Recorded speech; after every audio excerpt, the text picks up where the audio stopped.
අද අපි කතා කරන්නේ සෙම් ප්‍රතිශ්‍යාව සඳහා අත්බෙහෙත් ගැන. පෙනහළුවලදී රුධිරය අම්ලකර වායුව උරාගෙන අංගාරිකාම්ල වායුව හා ජලය පිට කිරීම ශ්වසනය මගින් සිදු කෙරේ.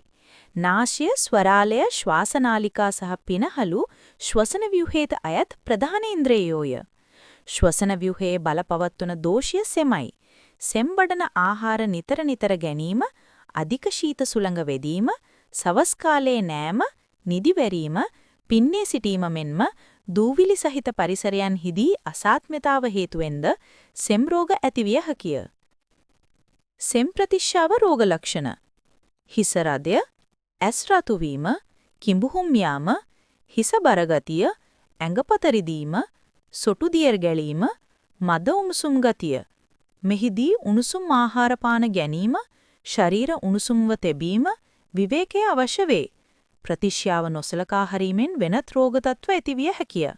සෙම් ප්‍රතිශ්‍යාවට අත්බෙහෙත්: 1.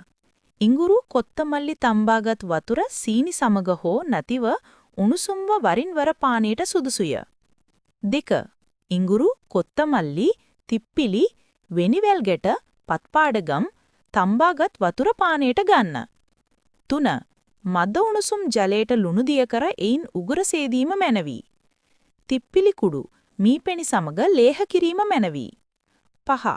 කොත්තමල්ලි, යකිනාරං කොළ හෝ දෙයි කොළ තම්බා උදේ සවස දුම්මල්ලන්න.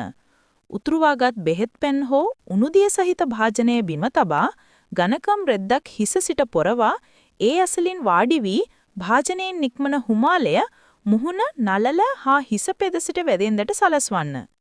හිසේ බර බව, ප්‍රතිශ්‍යාව, හිස රදය, සෙම් බර බව ඇති විටදී මෙයින් සහනයක් ලැබේ. ස්තුතියි.